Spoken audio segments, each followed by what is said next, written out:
नमस्कार. न्यूजटॅबच्या नवीन पॉडकास्टमध्ये मी त्रिविक्रम हिरलेकर आपल्या सगळ्यांचं स्वागत करतो. आज आपल्या सोबत आहेत प्रोफेसर श्रद्धा कुंभोजकर. नमस्कार मॅम, न्यूजटॅबमध्ये मी आपलं स्वागत करतो. नमस्कार त्रिविक्रम आणि तुमच्या सगळ्या प्रेक्षकांनाही नमस्कार. थँक्यू. श्रद्धा मॅम बद्दल मी थोडंसं सांगतो. श्रद्धा मॅडम या पुणे विद्यापीठात इतिहास विषयाच्या हेड आहेत. त्यांनी भूत, वर्तमान आणि स्मृती, nationalism, literature and creation of memory नावाची पुस्तकं लिहिली आहेत. त्यांनी बरेच शोधग्रंथ देखील पब्लिश केलेले आहेत. युट्यूबवर हिस्टॉरियन रिॲक्ट्स या सदरात त्यांनी बाजीराव मस्तानी, अजून जोधा अकबर या चित्रपटांचे ऐतिहासिक भौगोलिक चित्रणाचे निरीक्षण करून त्यांचे तथ्य मांडलेले आहेत. मी तुम्हाला खाली या तिन्ही व्हिडिओजच्या लिंक शेअर करेन. आज आपला विषय आहे चित्रपटातील इतिहास, म्हणून आपण मॅडमना आज विशेष करून बोलवलं आहे. तर मॅम, आपण सुरुवात करायची पॉडकास्टला आपल्या.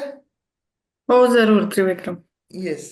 तर मॅम, आता चित्रपटातील इतिहास हा आपला विषय आहे. तर माझा पहिला प्रश्न मी तसाच विचारतो की आजकालच्या ज्या फिल्म्स येतात, विशेष करून ज्यात आपला सांस्कृतिक इतिहास दाखवण्याचा प्रयत्न केला जातो, तर ते चित्रपट बघून किंवा त्या चित्रपटांविषयी तुम्हाला काय वाटतं, तुमचं काय मत आहे ॲज अ हिस्टोरियन? हा. अम, मी आधी तू जरी म्हणाला असलास की इतिहासकार म्हणून तुमचं मत काय आहे, तरी मी एक साधा प्रेक्षक म्हणून आधी माझं मत देईनच. Yes please. तर ते मत असं आहे साधा प्रेक्षक म्हणून की मला सर्व प्रकारचे सिनेमे पाहायला आवडतात.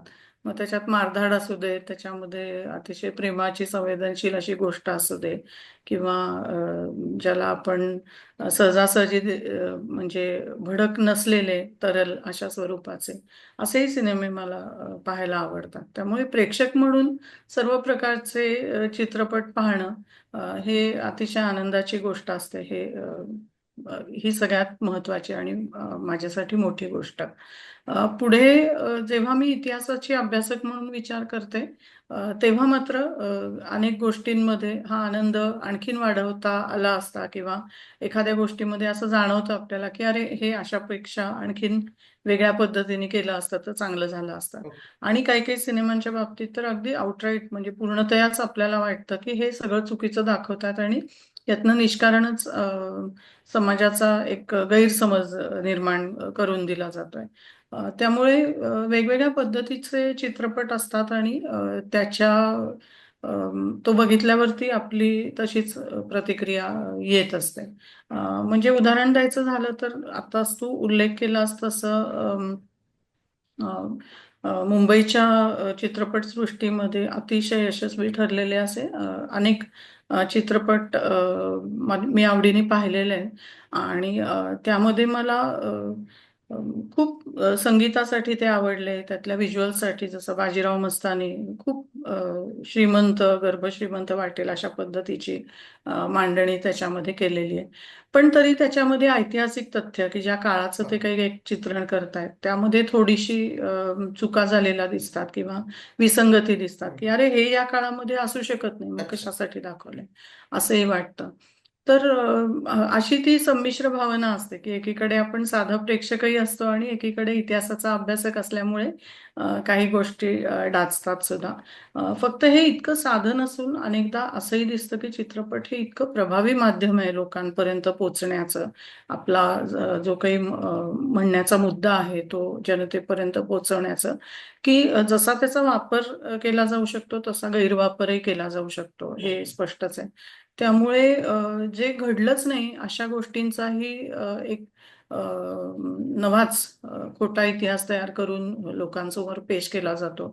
आणि ती फारच काळजी करण्यासारखी आणि वाईट वाटण्यासारखी गोष्ट मला इतिहासकार म्हणून वाटते. बापरे. सही. मॅम, आता याच्याशीच निगडीत माझा दुसरा प्रश्न आहे की प्रत्येक चित्रपटात ना एक तथ्य मांडताना क्रिएटिव्ह लिबर्टीचा वापर केला जातो.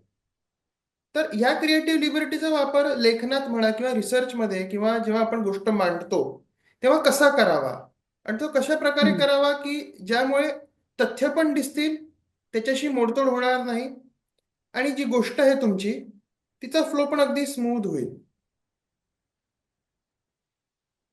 हो, हे खरंच आहे. म्हणजे अगदी इतिहास ज्या अर्थाने आपण म्हणतो की घडून गेलेल्या गोष्टींची कहाणी लोकांच्या समोर पुराव्यांच्या सहाय्याने मांडणं. तर ह्या इतिहास लेखन परंपरेचा जो एक आद्य प्रणेता मानला जातो हिरोडोटस नावाचा ग्रीक इतिहासकार, ओके. त्यांनी स्वतः सुद्धा जे हिस्ट्रीज नावाचं पुस्तक लिहिलंय, तर त्या ग्रंथामध्येही तो असंच आपल्याला सांगतो की तो एका युद्धाचा इतिहास मांडतोय. आणि तो म्हणतो प्रस्तावनेमध्ये की जरी मी हा या युद्धाचा इतिहास मांडतोय आणि त्याची कारणं आणि त्याचे हेतू वगैरे गोष्टी लोकांशी बोलून मी पडताळून मांडत असलो तरी सुद्धा प्रत्यक्ष युद्धभूमीवरती जेव्हा लोकांच्या मध्ये काही बोलणं झालं, तर त्या बाबतीमध्ये मी हे माझं सर्जनशील असं स्वातंत्र्य वापरून माझ्या मनाने त्या लोकांनी काय बोलले असतील असा विचार करतो आणि ते मी इथे मांडलेलं आहे. म्हणजे इतिहासकार म्हणून हिरोडोटस जे करतो तेच आजही आपण केलं तरी हरकत नाही, की काही बाबतींमध्ये अर्थातच जसंच्या तसं नक्की काय झालं, कोण काय बोललं हे आपल्याला समजू शकत नाही. पण तरी सर्जनशील पद्धतीने, की या काळामधली लोक कुठल्या भाषेत बोलत असतील, कुठले अच्छा. शब्द वापरत असतील, कशा पद्धतीने भावना आपल्या व्यक्त करत असतील, याचा विचार करून जर का ते मांडलं तर निश्चितपणे ते मान्य करायला काहीच हरकत नाही इतिहासाच्या अभ्यासकांना आणि सामान्य प्रेक्षकांना सुद्धा. त्यामुळे सर्जनशील स्वातंत्र्य जे असतं कलाकार म्हणून एक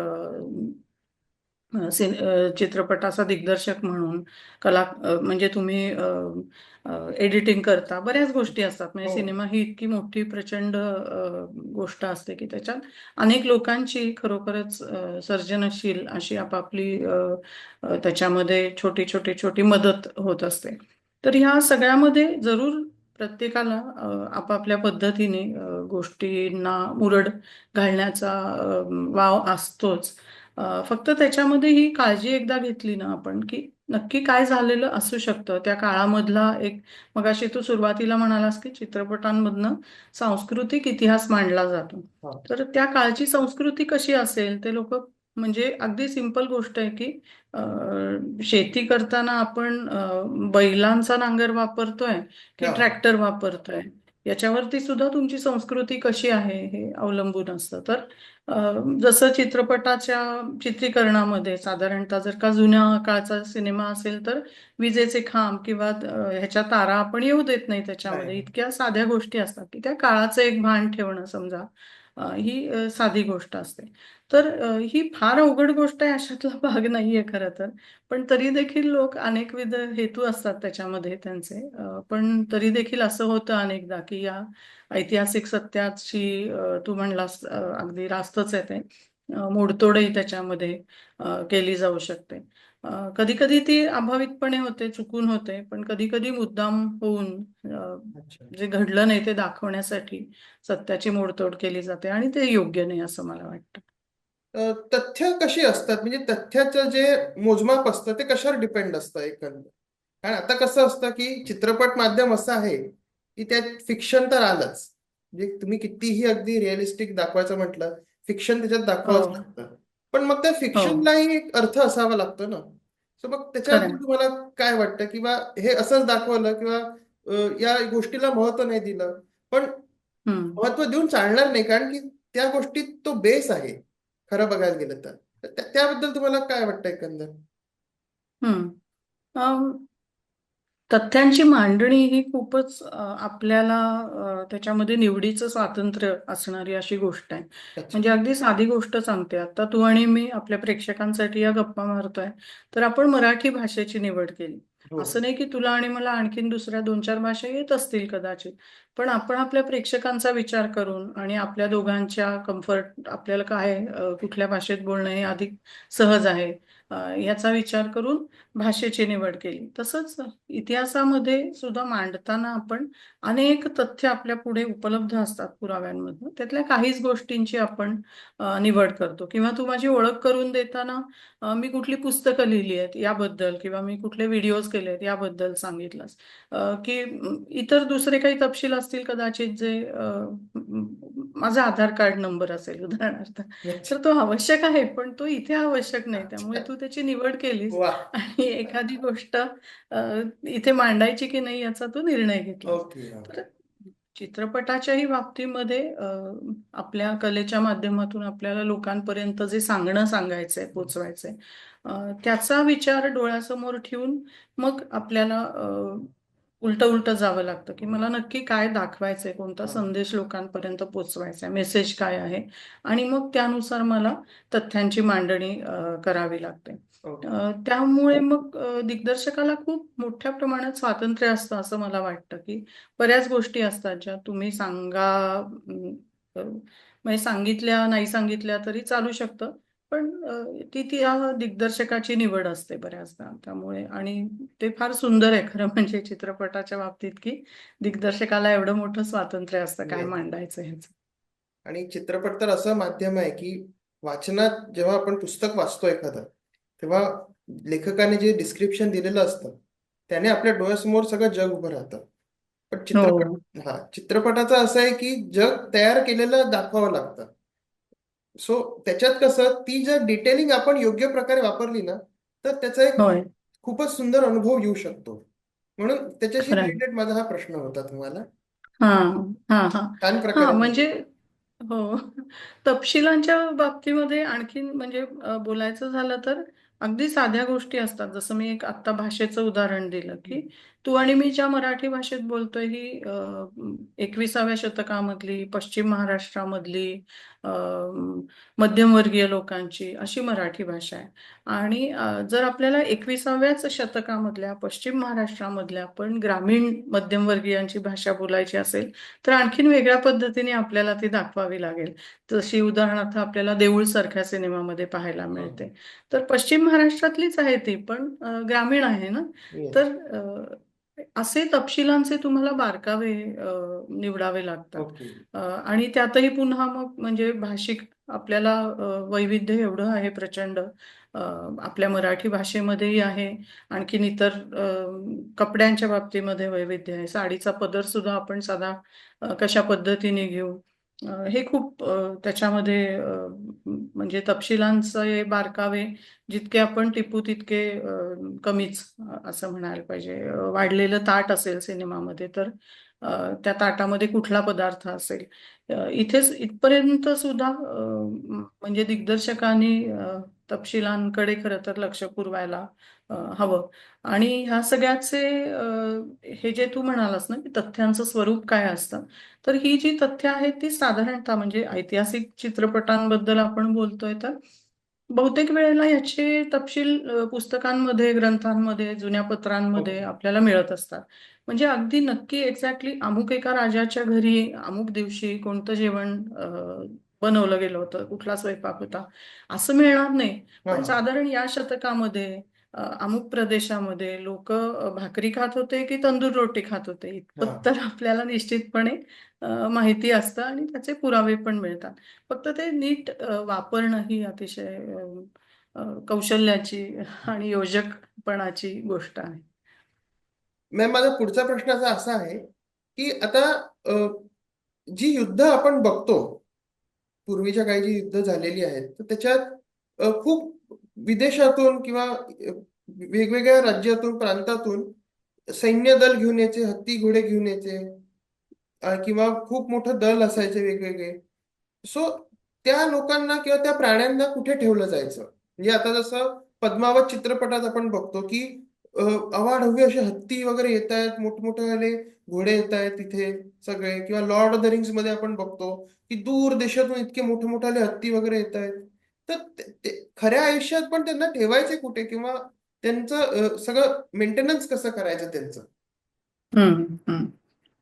हो, हो. हा खूपच म्हणजे चांगला प्रश्न आहे त्रिविक्रम. कारण युद्ध म्हटलं ना की आपल्याला असं वाटतं की आक्रमण असं म्हणून लोक इकडून तिकडे हा. एकमेकांच्या अंगावरती धावून जातात किंवा बाण सोडतात किंवा काय बंदुका तोफा उडवतात. पण युद्धामध्ये सुद्धा त्या हिमनगासारखं असतं, की त्याचा आपल्याला जो दिसणारा किंवा ज्याच्यावरून त्या युद्धाचं पराजय ठरवलं जातं तो भाग खूप छोटा असतो. आणि ते युद्धाची कारणं, त्या युद्धाची तयारी, त्या युद्धासाठी लागणारी सगळी सामग्री, सरंजाम आणि सगळ्यात महत्त्वाचं म्हणजे त्याला लागणारी आर्थिक संसाधनं, पैसा, पुरवठा, ह्या गोष्टी आपल्याला समोरासमोर दिसत नाहीत, पण त्या खूप मोठ्या प्रमाणामध्ये महत्त्वाच्या असतात युद्धाच्या दृष्टीने. तर त्यातला प्राण्यांचा प्रश्न तू विचारलास, त्यामुळे तिथून सुरुवात करता येईल आपल्याला. अ, प्रा म्हणजे खास करून जर आपण शिवकाळामध्ये आणि पेशवे काळामध्ये असं महाराष्ट्राच्या इतिहासाच्या दृष्टीने विचार केला तर अम, पेशवे काळामध्ये तर आपल्याला दिसतं की पेशव्यांच्या सैन्याला बऱ्याच दूरपर्यंत आपल्या सगळ्या सामान सुमान सामग्री सह प्रवास करावे लागत होते. छत्रपती शिवाजी महाराजांच्या काळामध्ये देखील सैन्यांना प्रवास करावे लागत होते, पण ते ज्याला आपण हलक्या लाईट अशा स्वरूपाची पटकन एका ठिकाणाहून दुसऱ्या ठिकाणी पोहोचणारी जलद गतीची अशा प्रकारची ती सैन्य असत छत्रपती शिवाजी महाराजांच्या काळामधली. आणि पुन्हा त्यांनी आपल्या भूगोलाचा इतका खुबीने वापर करून घेतला महाराष्ट्रामधल्या, खास करून पश्चिम महाराष्ट्रातल्या, की इथल्या डोंगरांमधल्या गनिमी काव्याच्या सहाय्याने त्यांनी जॉग्राफिकल एरिया ज्या ज्या ठिकाणी युद्ध होतं तो खूपच छोटा अशा प्रदेशामध्ये त्यांनी खिंड असेल किंवा एखाद्या किल्ल्याचा वेढा असेल अशा ठिकाणी त्यांनी त्याची व्याप्ती अ, एकदम फोकस्ड करून टाकली आणि त्यामुळे त्यांना त्याच्यामध्ये यश मिळालं हे आपल्याला माहीतच आहे. पुढे पेशवे काळामध्ये मात्र उत्तर भारतामध्ये किंवा आणखीन विविध प्रदेशांमध्ये भारताच्या सेनांचा प्रवास जसा व्हायला लागला तसा हा प्रश्न आणखीन महत्वाचा बनला. तर तू बुणगे हा शब्द जर ऐकला नसशील तर तो कदाचित नवीन असेल. तर सैन्याच्या सोबतीने बुणगे नावाचे लोक असत. बुणगे बुणगी. म्हणजे कोण? बुणगे. अच्छा, हा, बुणगी. बुणगे. हा. बुणगे म्हणजे कॅम्प फॉलोअर्स, की अच्छा. लढणारे लोक वेगळे. आणि समजा मी लढतीये आणि माझे अंगरखा फाटला माझा, किंवा माझे कपडे मला थोड्या दिवसांनी धुवायला लागले, किंवा रोज मी लढून येईन तर मला जेवण पाहिजे, किंवा मला जेवण करायचं असेल तरी धान्य धुन्य मला विकत घेतलं पाहिजे, स्वयंपाक कोण करेल माझा, या सगळ्या सर्व्हिसेस जे लोक लढणाऱ्या लोकांना पुरवत असत त्या लोकांना बुणगे आणि अच्छा. बाजार बुणगे असं म्हटलं जाईल. तर आज आपण बाजार बुणगे हा शब्द वेगळ्या अर्थाने वापरतो, की ज्या माणसाचा काहीच उपयोग नाही किंवा उगाचच एखादी गोष्टीमध्ये महत्व स्वतःचं वाढवून घेणारा अशा व्यक्तीला आपण बाजार बुणगे म्हणतो. पण प्रत्यक्षामध्ये लढाईच्या भाषेमध्ये हे बुणगे किंवा बाजार बुणगे लोक म्हणजे एक प्रकारची सेवा पुरवणारे लोक असत. तर सैन्याच्या सोबतीने म्हणजे पेशवे काळामध्ये तर काही लढायांची आपल्याला ज्या नोंदी आढळतात त्याच्यामध्ये सैन्याचा बराच मोठा भाग या बुणग्यांनी व्यापलेला असे. म्हणजे सेना जेव्हा 1,000 सैनिकांना घेऊन पुढे जर जायचं असेल तर त्या 1,000 सैनिकांना 300-400 तरी बुणगे लोक सर्व्हिस देणारे असे असत. त्यामुळे कॅम्प फॉलोअर्स आणि फायटर्स यांची, बुणग्यांची आणि प्रत्यक्ष लढणाऱ्या लोकांची जे गुणोत्तर होतं ते बऱ्याचदा असं म्हणजे बरंच मोठं असायचं, लक्षणीय असायचं. हे लोक अर्थातच हे घोड्यांना खरारा करणं, त्यांना पाणी पाजणं, चारा घालणं अशा सगळ्या गोष्टी करत असत. हत्ती हे अगदीच अलंकारासारखे वापरले जायचे. म्हणजे लढाईसाठी हत्ती वापरणं ही खरं तर कालबाह्य झालेली गोष्ट होती बऱ्याच काळापासून भारतामध्ये. अगदी फार रेअरली, कारण शनिवार वाड्याचे सुद्धा जरी तू साधे ते दरवाजे बघितलेस तरी त्याच्यावरती हत्तीला धडका देता येणार नाहीत अशा हा. पद्धतीने त्या अणकुचीदार येस. तिथे सगळी रचना करूनच ठेवलेली आहे. त्यामुळे प्रत्यक्ष हत्तींचा लढाईमध्ये वापर इतका करणं हे काही प्रॅक्टिकल फारसं नव्हतं, व्यावहारिक दृष्ट्या शक्य नव्हतं आणि गरजेचंही नव्हतं. त्यामुळे घोडेस्वार आणि लढाई हे मात्र मोठं समीकरण होतं. ओके. तुला जर पुण्यामध्ये कल्पना असेल की शनिवार वाड्याच्या जवळच हुजूर पागा नावाचा दुर्पागा. ओके. भाग आहे. हो. तर पागा म्हणजे ही घोड्यांना बांधून ठेवणं आणि त्यांची एकूण सगळी व्यवस्था ठेवण्याची जागा, जिथे ते घोडे म्हणजे खास पेशव्यांच्या कुटुंबियांचे आणि त्यांच्या सैन्याचे जे घोडे होते ते त्या हुजूर पागेमध्ये ठेवले जात.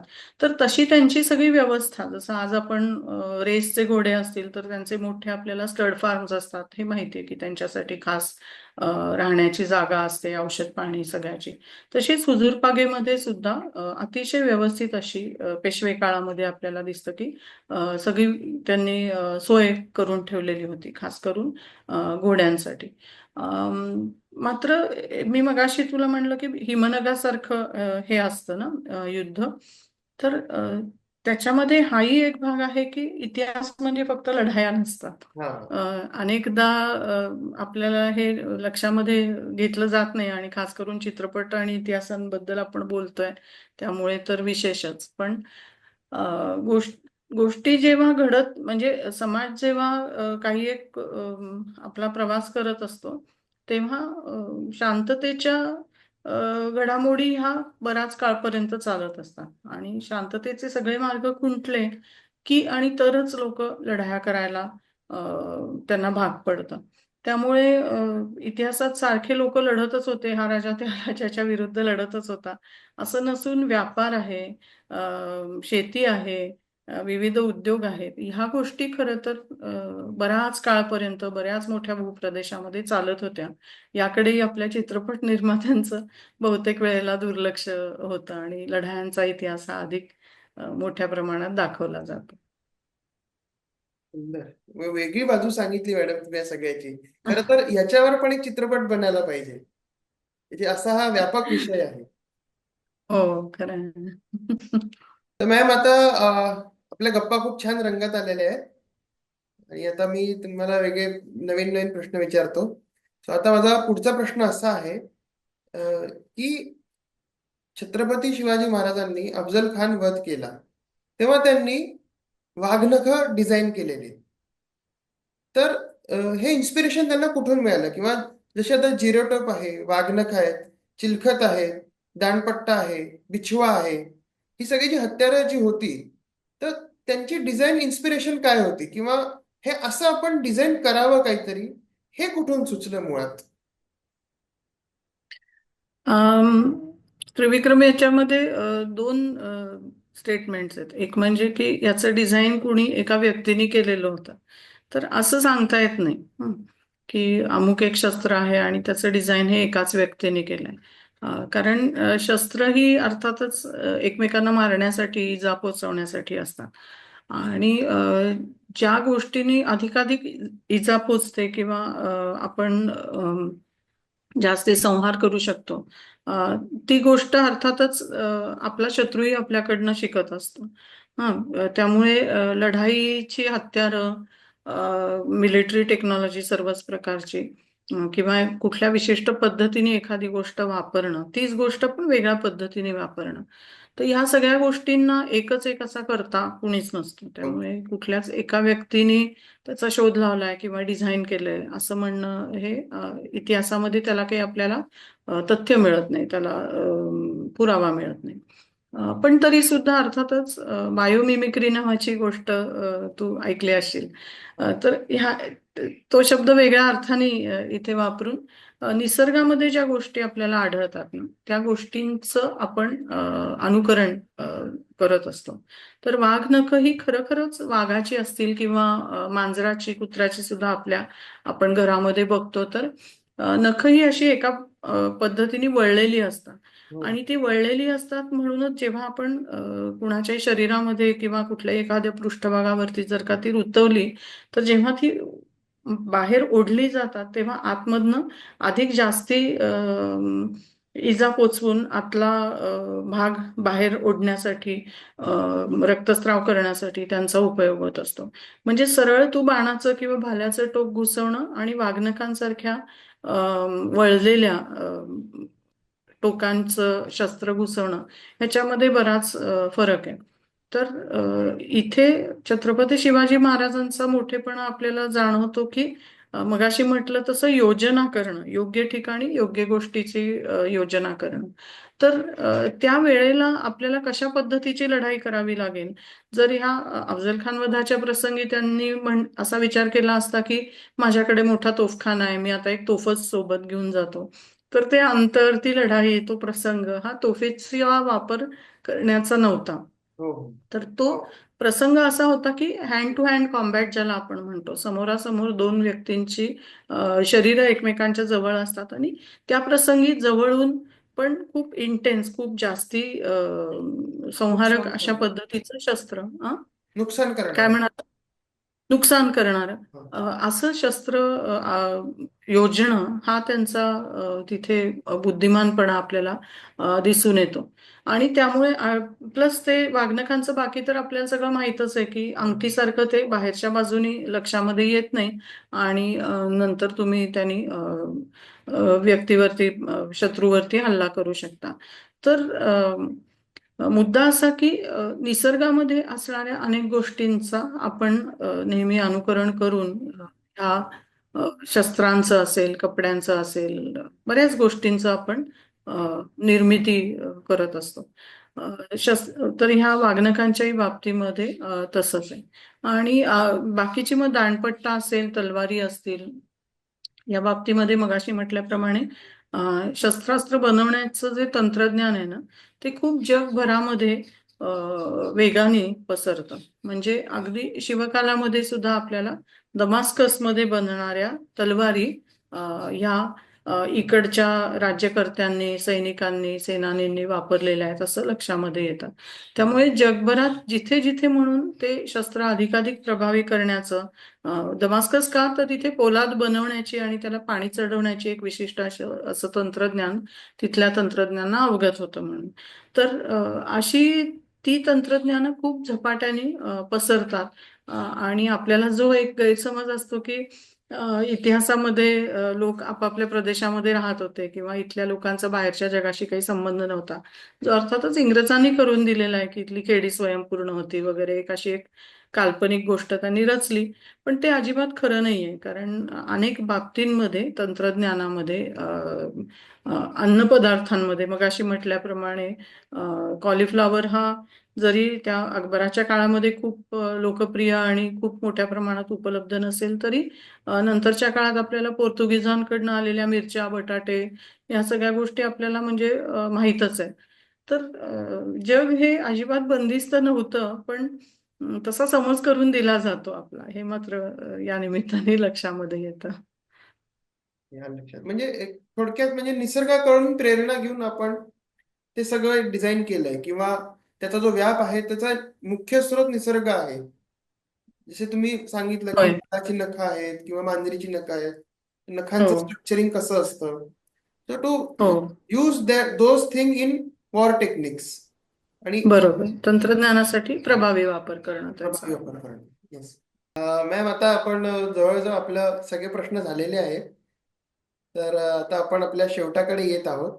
तर आता मॅम, मला तुम्हाला विचारायचं आहे की अ, तुमच्या मते कुठल्या अशा गोष्टी आहेत बा किंवा तुम्हाला कुठल्या गोष्टी आवडतील ज्या तुम्हाला पडद्यावर बघायला आवडेल, किंवा अशा कुठल्या घटना आहेत इतिहासातल्या, किंवा काय वाटतं तुम्हाला की अरे हा किती सुंदर विषय आहे, याच्यावर एक भव्य सिनेमा बनू शकेल, अशा तुमच्या मते कुठल्या ज्या घटना आहेत ज्या अजून लोकांपर्यंत पोहोचल्या नाही किंवा लोकांना माहिती नाही? हम्म.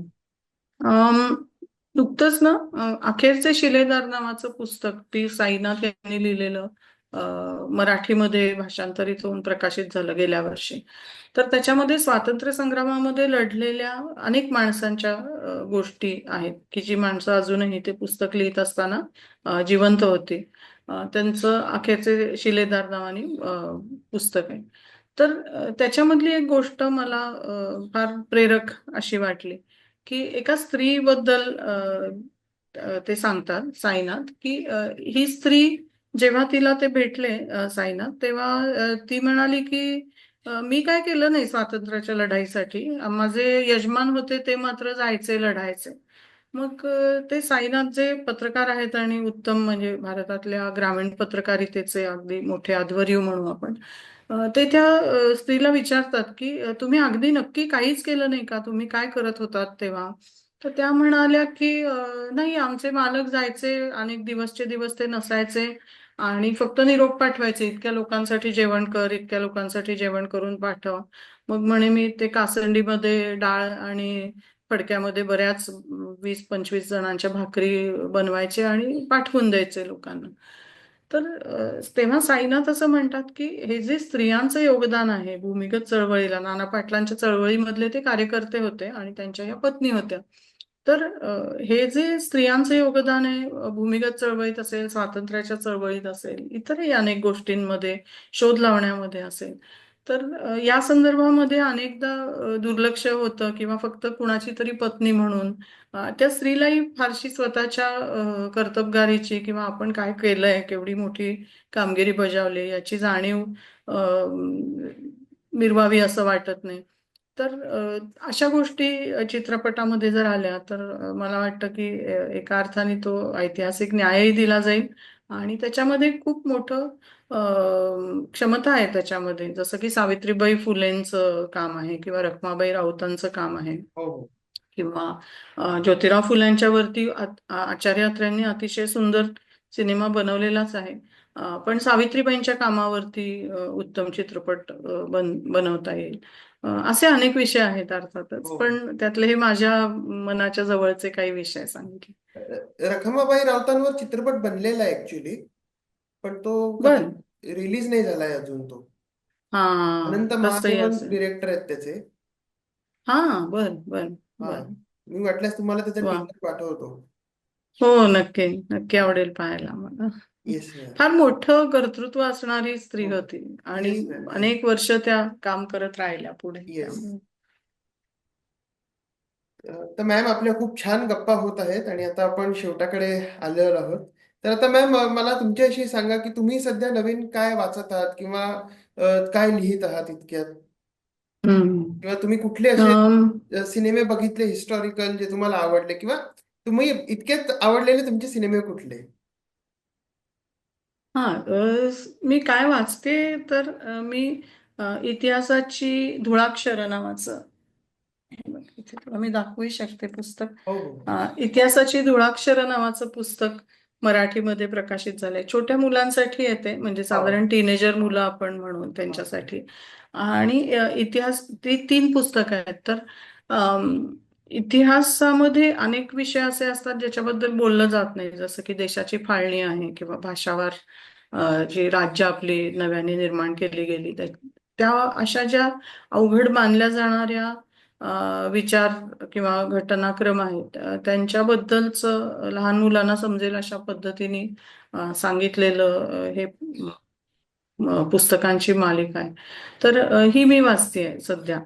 तर त्यामुळे काय वाचताय याचं उत्तर ते आहे की मी इतिहासाची धुळाक्षरे हे मनोविकास प्रकाशनने तयार केलेलं जे पुस्तकांचं एक संच आहे, तो वाचते.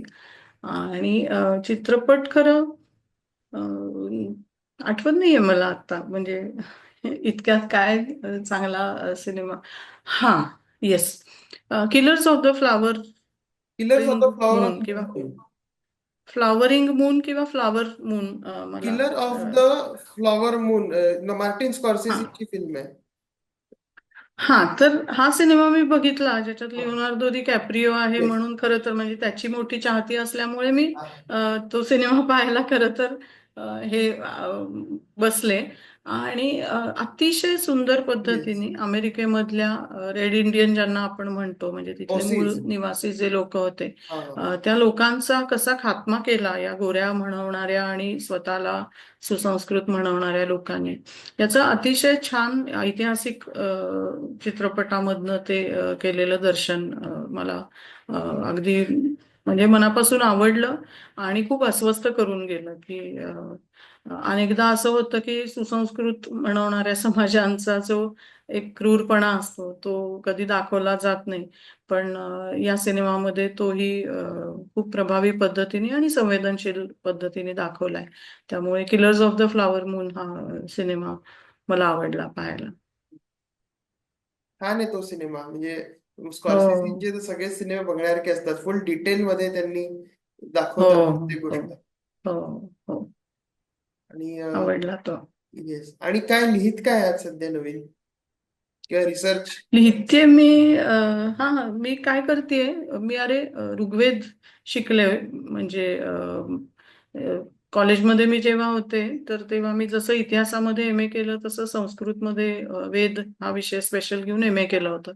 पण इतकी वर्ष मी काय कसं माहित नाही पण त्या संस्कृतचा काही मी विशेष वापर केला नाही. अच्छा. तर मग गेल्या वर्षभरापासून मी ऋग्वेदामधल्या बऱ्याच सूक्तांचं आजच्या भाषेमध्ये भाषांतरही करते आणि त्या सुक्तांना छोटीशी माझी अशी एक जोडही देते की यामधनं आपल्याला काय दिसतंय. तत्कालीन संस्कृती किंवा खाणंपिणं, भाषेचे काही वळणं असतील, अशा मला जाणवलेल्या गोष्टी आणि मला आवडलेली सुक्तं असं त्यांचं मी भाषांतर सध्या करते. आणि त्याचं प्रकाशन जराशी सुक्तं थोडीशी एकत्र मी केली की मग त्याचं प्रकाशन करेन असं वाटतंय. तेच नाही, नक्की वाचायला आवडेल मॅम ते. कारण की तुम्ही जेव्हा लिहाल तेव्हा या काळाच्या अनुसरूनच ते असेल. म्हणजे तो काळ झाला आणि आजचा काळ झाला, खूप मोठं अंतर आहे. सो या काळाच्या होय. जे असेल ते सगळं त्याच्यात मांडलं गेलं असेल, ते वाचायला खूप इंटरेस्टिंग असणार आहे मॅम, नक्की. हो, माझा हेतू खरं म्हणजे तोच होता की अनेकदा आपल्याला वाटतं ऋग्वेद म्हणजे असं सगळे दाढीवाले ऋषी मंडळी असणार, हा. सारखी तपश्चर्या करत असणार. तर तसं नाही आहे खरं म्हणजे की एका पशुपालक समाजामध्ये राहणाऱ्या लोकांचं जगणं, त्यांना कशाची इच्छा होती, कशाची आकांक्षा होती, कशाची भीती वाटत होती. त्यांना चोरांची भीती वाटत होती, त्यांना कुत्र्यांची भीती वाटत होती. अशा अनेक छोट्या छोट्या गोष्टी आहेत ज्या त्या काळचं जगणं हे तपशीलवार आपल्याला समजून घ्यायला मदत करतात. त्यामुळे मला असं वाटलं की ऋग्वेदातल्या सूक्तांचं भाषांतर केलं आजच्या वाचकांसाठी तर मजा येईल. त्यामुळे मी ते करते. हा, लक्षात. मॅम अडकलं म्हणजे. हा. नाही, मला दिसतंय व्यवस्थित. दिसतंय का? ओके. थोडस ते डिस्टर्ब झालेलं. हम्म. हा. तर ठीक आहे. Okay ma'am. तर आपल्या गप्पा झालेल्या आहेत मॅम. तुमच्याशी खूप छान वाटलं बोलून. तुम्ही इतके नवीन नवीन पैलू सांगितले इतिहासातले, किंवा लिखाणाच्या बाबतीत ज्या गोष्टी आपण मोस्टली रिसर्च करताना लक्षात घ्यायच्या असतात किंवा डोक्यात ठेवायच्या असतात, की एखाद्या गोष्टीचं डिटेलिंग काय असतं, तथ्य काय असतं, कसं शोधायचं, का शोधायचं, या सगळ्या गोष्टींची अगदी सविस्तर उत्तरं तुम्ही दिली. आणि खूप छान आपला पॉडकास्ट म्हणजे गप्पा झालेल्या आहेत, त्याबद्दल धन्यवाद. मॅम, तुम्हाला या पॉडकास्ट बद्दल काय वाटतं, किंवा तुम्हाला हा विषय कसा वाटला एकंदर, थोडंसं प्लीज सांगा ना. मला बरं वाटतं की लोकांना ह्या वेगळ्या माध्यमामधनं पण इतिहास आणि समाज अशा गोष्टींबद्दल बोलायला ऐकायला आवडत असेल तर ती चांगलीच गोष्ट आहे. कारण अनेकदा असं आपल्याला वाटतं की लोकांना ह्या गोष्टीत आता रसच राहिलेला नाहीये आणि खूप वेगळ्याच गोष्टी काहीतरी पाहणं किंवा कन्झ्युम करणं चालतं. त्यामुळे जर ह्या विषयाला सुद्धा लोकांना अजून ऐकण्यामध्ये, माहीत करून घेण्यामध्ये कुतूहल वाटत असेल तर मला ते फार बरं वाटतं. आणि पॉडकास्टमध्ये ही एक शक्यता खूप चांगली असते असं मला वाटतं की लोक येता जाता गाडीमध्ये किंवा इतरत्र म्हणजे एका ठिकाणी त्यांना बैठक मारून हे ऐकणं पाहणं गरजेचं नाहीये. तर ऑन द गो ज्याला म्हणतो तसंही ते पाहू शकतात. त्यामुळे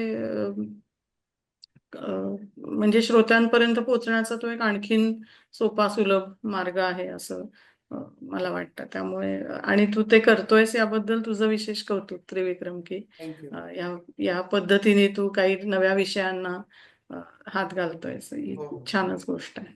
येस. माझा माझा माझा जो पॉडकास्ट आहे ना, तो कॉन्सेप्ट बेस्ड पॉडकास्ट आहे. सो आता हा पॉडकास्ट पण मी काय केला, की बा आता इतिहासातल्या बऱ्याचशा गोष्टी आहेत ज्या अजून एक्सप्लोर नाही झाल्या किंवा कळल्या नाहीयेत. तर बऱ्याच लोकांना त्या सांगायच्या आहेत. पण कळत नाही ना, की अरे रिसर्च सुरू कसा करू मी? कारण इतिहास मांडताना रिसर्च त्याचा पाया असतो आणि तो पाया भक्कम असणं हम्म. गरजेचं आहे. पण नुसता पाया भक्कम असणं म्हणजे काय? तर ह्या पॉडकास्ट बघितल्यावर ना लोकांना कळेल की नाही, अरे मला या इथून सुरुवात करायची आहे, या गोष्टी मला मांडायच्या आहेत. आणि आपलं बऱ्याचशा तुम्ही जे गोष्टी उलगडून सांगितल्यात ना, त्यात बराचसा याचा लेखकाचा पॉइंट ऑफ व्ह्यू होता, की एक लेखक म्हणून मी कशी सुरुवात करणार या गोष्टीची, किंवा माझी गोष्ट कशी मांडणार. आणि एकदा का ती एक बेसिक गोष्ट आपल्याला क्लिअर झाली ना, की पुढच्या सगळ्या गोष्टींची पडताळणी अगदी सोपी होत जाते, असं मला वाटतं. म्हणून मी हा विषय निवडला. बरोबर. Yes ma'am. Thank you Trivikram. Thank you. Thank you so much ma'am, तुम्ही आमच्या चॅनलवर आलात, तुमचा वेळ दिलात. आणि मी आता इथे आपला पॉडकास्ट संपवतो. न्यूज टॅब चॅनलला नक्की सबस्क्राईब करा. श्रद्धा मॅडमचे तिन्ही व्हिडिओज आहेत, त्याच्या लिंक मी खाली लिंक बॉक्समध्ये, कमेंट बॉक्समध्ये पोस्ट करेन. आणि मॅम, तुम्ही आम्हाला वेळ दिलात त्याच्याबद्दल धन्यवाद. परत आपल्याशी नवीन मुद्द्यांवर बोलायला मी तुम्हाला परत एकदा त्रास देईन. नक्की नक्की आवडेल. Yes ma'am. Thank you Trivikram. Thank you. Thank you so much.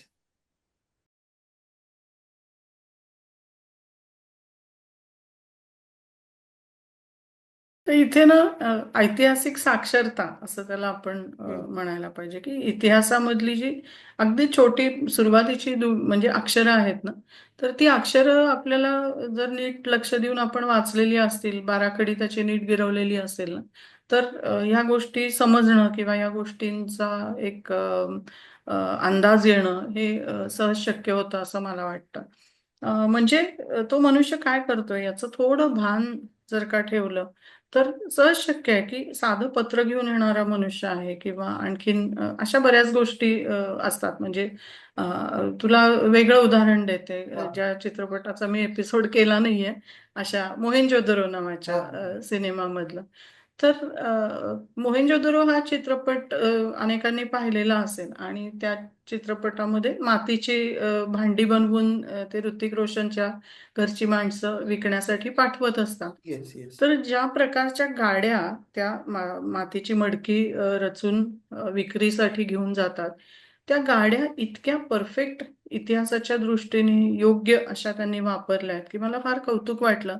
याचं कारण असं की आपली अ, वाहतूक ही हम्म. गोष्ट म्हणजे आपण प्रवास करतो ती पॅसेंजर गाडी असते आणि ज्याच्यामधनं जड माल जातो ती मालगाडी असते. हे आता आपल्याला सगळ्यांना माहिती आहे. तसं रथाची किंवा गाडीची चाकं जी असतात ना, तर जेव्हा त्याला आरे, स्पोक्स असतात, तर ती आरे कशासाठी असतात? तर चाक जास्ती हलकं व्हावं हम्म. आणि जोरात धावावं ह्याच्यासाठी.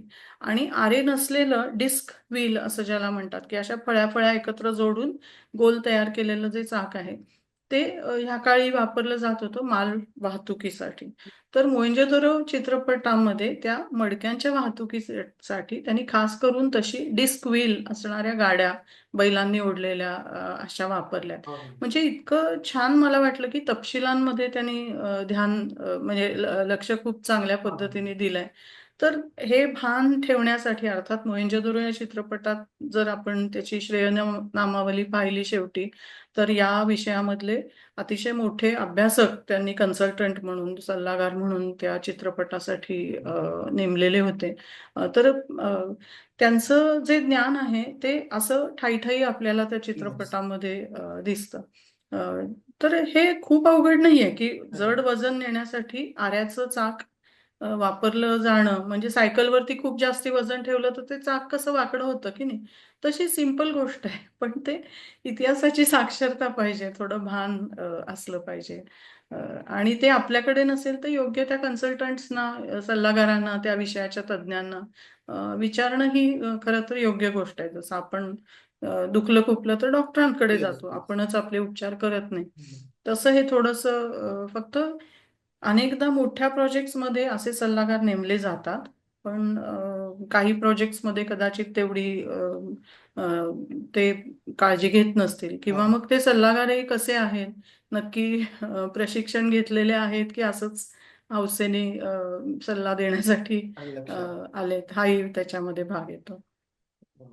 तुम्ही आता जसं मोहेंजोदरोचं उदाहरण दिलं ना, तर ह्याच्यात दिग्दर्शकाची अचूकता किंवा निरीक्षण शक्ती कशी असते याचं मी तुम्हाला एक एक्झाम्पल सांगतो.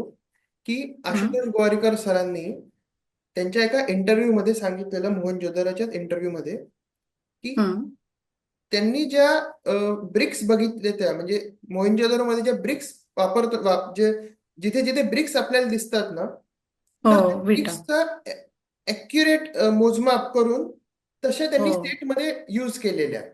आणि अगदी बरोबर. तेव्हा त्यांनी सांगितलं होतं की ही जी हिस्टॉरिकल डिटेलिंग असेल किंवा जे काही आर्किटेक्चरल डिटेलिंग असेल ती मी हम्म, ऍक्युरेट वापरीन, पण त्या पॅसेजमध्ये किंवा त्या ठिकाणी घडणारी गोष्ट ती माझी असेल.